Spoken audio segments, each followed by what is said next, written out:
Hi, my name is Frank. I'm the Tea Time Traveler, and I'm going to talk about one of the places I've been to. I have to pick the little thing out of the bowl, and it is Egypt. So I'm going to tell you a story about Egypt. When I went to Egypt, I was there about a month, and I met a guy from South Africa, and we decided to go to the pyramids. And as we went to the pyramids, we took a bus, which is kind of funny in a way because really we didn't know which bus to go or anything like that. We just decided, oh, we'll take any bus. We couldn't read the writing, so we had to jump on the bus, and we figured when the bus turns the wrong way, we'll get off the bus and get on another bus. So that worked out pretty good, actually. The main pyramids are in Giza. That's where everybody's kind of been. So you know what they look like, the main pyramids. And we decided, okay, there's another set of pyramids about 24 kilometers out of town called the Step Pyramids. We decided to go to the Step Pyramids.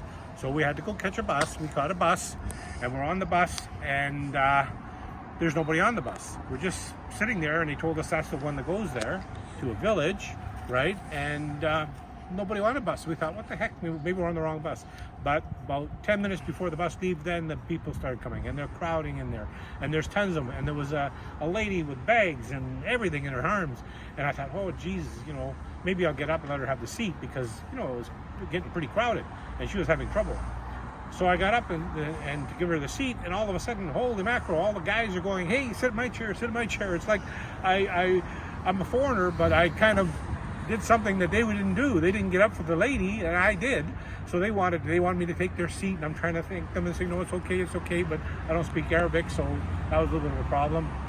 And then the guy sticks his arm out the window, and there's kids walking with bottles of fruit juice and fig juice and milk. And he grabs a glass of milk, and he wants to give me the milk, but I don't want the milk. So I'm trying to tell him, thank you, but no thank you. And I honest to God, I thought I was going to get into a fight because this guy got really mad because I refused his milk. Anyway, so finally, we'll get down. Somebody spoke a little bit of broken English, and she said where we were going, and I said to this little village that's right beside the Step Pyramids. They said, oh, no problem, we'll tell you where to get off and everything like that. So that's great. So we go about half an hour or so, we get there, and they tell us, go down here, and there's a little village and a little river beside the village. I guess it goes into the Nile. Anyway, so we're walking, me and this guy, and he's got blonde hair and blue eyes. So he stood out like tourist. His name is tourist. Anyway, so I could pass as an Egyptian, but he couldn't. Anyway, we're walking, and all these little kids, they were swimming in the water, about 3 or 4 of them, or 5 of them, and they come up and they're asking for, hello, where are you from? Bakshish, and we're trying to ignore them because we don't want to pay them. You know, we don't want to give them any money. We just want to go. We see the village, and we see a little hill behind the village. And they kind of drop back, and the group grow to about maybe 10, maybe 12, 15 of them, or something to that effect, you know. And it was actually pretty good in a way, but except for these kids wouldn't leave us alone. And then they backed off a little bit, and when they backed off, they picked up rocks, and they started hucking rocks at us. So I said to the guy, let's go, and he's picking up rocks, and he's hucking them back. The South African's hucking backs at him. I said, you can't throw rocks, I don't get them. I said, what happens if you hit one of them? The parents, we can't talk to them. So I said, forget that, you know, let's just go. So we kind of walked a little faster, and then this old man was in a hut, and you know, kind of like, I guess he lived there or whatever. Anyway, he come running out, and I guess he saw what was going on. So he said in Arabic to them, I'm assuming, that, you know, leave us alone, go away, and all that kind of stuff. And we're getting a fair distance away. They started hucking rocks at him. Gotta go here, right? So we started hoofing up this little hill. We get up to the top of the hill, we step down the other side of the hill, and this guy's running at us, and he's going like a walrus. He's going like this, you know, and he's going, like, what the heck's this guy want? So as we go down the hill, he's clapping his hands together, and he's, you know, no. And then we see a sign on the other side. It said, no climbing pyramids. And we ran up the back of the pyramid. We didn't know it was a pyramid. We ran up the back of the pyramid. And when we go down the other side of the pyramid, they had a sign that says no climbing pyramids, right? Because they were smaller, but the sand had engulfed the steps. They were like this. But the sand had made it kind of look like just a hill, right? So we thought, no, go away, get away. We're not going anywhere like that. You know, we decided, nah, we just, you know, we're going to look at the pyramids. But we just saw I think there was 2 or 3, I can't remember now. And there was a car with a young girl sitting in there. So we went up to the car and said, "Do you speak English?" She says, "Yes, no problem." I says, "Well, is there any way we could get a ride back to Cairo?" And she said, yes, come on. I says, "Oh," so we were sitting there, and I says, "Well, are you alone?" She says, "No, it's my husband. He's just gone somewhere. He'll be back in a minute, right?" She says, "I'm from New York, and I'm having a heck of a time, and I don't care. You want a ride, I'll give you a ride whenever you want," right?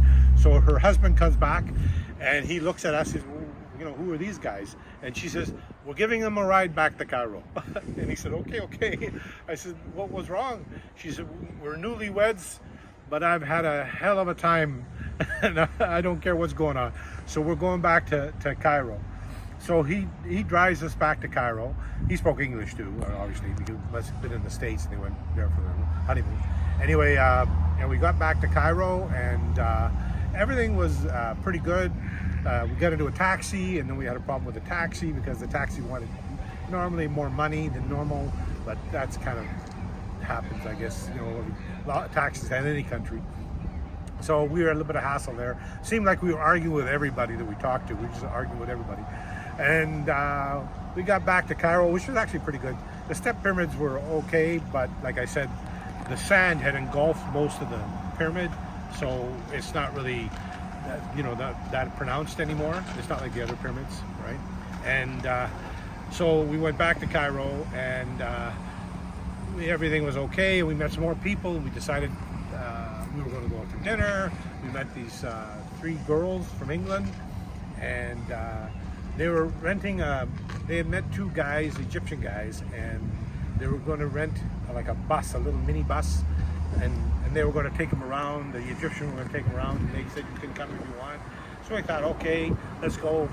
But I think I just about got into another fight, an argument, because the guys were speaking Arabic, and I don't speak Arabic, but I've been around people who do speak Arabic, and I do know some swear words and not good words, and I wasn't sure, but I said to the girls, I think they're, you know, not being nice to you.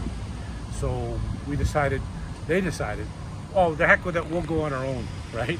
And all of a sudden the guys are up and their hands are up in the air going, "What the heck? What did you say?" All this kind of stuff, right?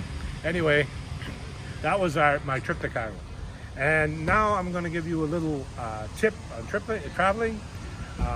This is just a simple one. When you travel, try and arrive in the morning, because in the evening it's always much more of a problem because it's dark, you don't know where you're going, you don't know people. So if you arrive in the morning, it's always a better thing to have. Anyway, so that's one of my Egyptian trips. The next one will be in Luxor. Bye.